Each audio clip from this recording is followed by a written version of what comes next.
ഉൽപ്പത്തി പുസ്തകം 4-ാം അധ്യായം 1 മുതലുള്ള വാക്യങ്ങൾ. ഉൽപ്പത്തി പുസ്തകം 4-ാം അധ്യായം 1 മുതലുള്ള വാക്യങ്ങൾ. അനന്തരം മനുഷ്യൻ തന്റെ ഭാര്യയായ ഹവ്വയെ പരിഗ്രഹിച്ചു. അവൾ ഗർഭം ധരിച്ചു, കയീനെ പ്രസവിച്ചു. യഹോവയാൽ എനിക്ക് ഒരു പുരുഷ പ്രജ ലഭിച്ചു എന്ന് പറഞ്ഞു. പിന്നെ അവൾ അവന്റെ അനുജനായ ഹാബേലിനെ പ്രസവിച്ചു. ഹാബേൽ ആട്ടിടയവനും കയീൻ കൃഷിക്കാരനുമായി തീർന്നു. കുറെ കാലം കഴിഞ്ഞിട്ട് കയീൻ നിലത്തെ അനുഭവത്തിൽ നിന്ന് യഹോവയ്ക്കൊരു വഴിപാട് കൊണ്ടുവന്നു. ഹാബേലും ആട്ടിൻകൂട്ടത്തിലെ കടിഞ്ഞൂലുകളിൽ നിന്ന്, അവയുടെ മേധസ്സിൽ നിന്ന് തന്നെ ഒരു വഴിപാട് കൊണ്ടുവന്നു.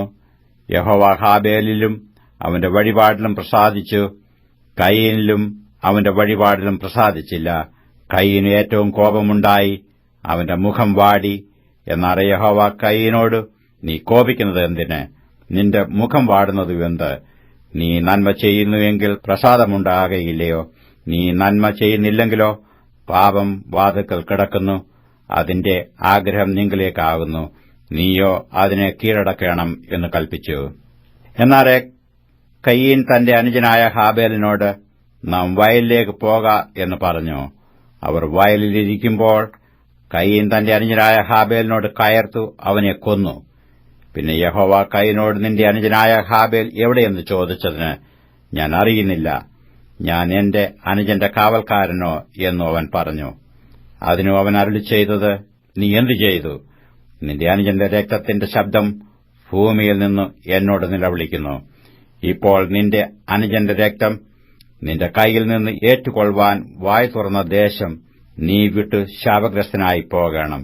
നീ കൃഷി ചെയ്യുമ്പോൾ നിലം ഇനി മേലാൽ തന്റെ വീര്യം നിനക്ക് തരികയില്ല, നീ ഭൂമിയിൽ ഉഴന്നലയുന്നവൻ ആകും. കയീൻ യഹോവയോട്, എന്റെ കുറ്റം പൊറുപ്പാൻ കഴിയുന്നതിനേക്കാൾ വലിയതാകുന്നു.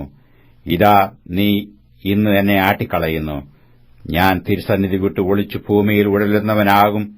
ആരെങ്കിലും എന്നെ കണ്ടാൽ എന്നെ കൊല്ലും എന്ന് പറഞ്ഞു. യഹോവ അവനോട്, അതുകൊണ്ട് ആരെങ്കിലും കയീനെ കൊന്നാൽ അവൻ 7 ഇരട്ടി പകരം കിട്ടും എന്നു അരുളിച്ചെയ്തു. കയീനെ കാണുന്നവർ ആരും കൊല്ലാതിരിക്കേണ്ടതിന് യഹോവ അവന് ഒരു അടയാളം വെച്ചു.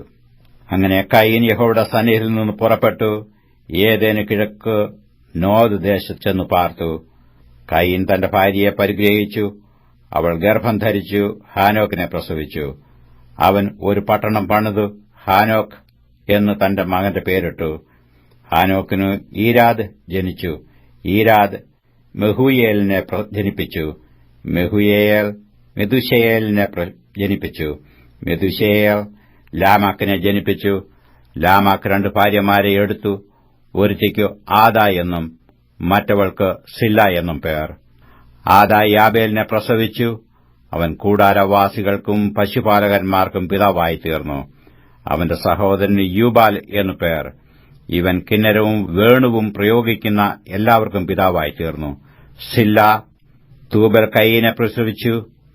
അവൻ ചെമ്പുകൊണ്ടും ഇരുമ്പുകൊണ്ടുമുള്ള ആയുധങ്ങളെ തീർക്കുന്നവനായി തീർന്നു. തൂബാൽ കയീന്റെ പെങ്ങൾ നയമ.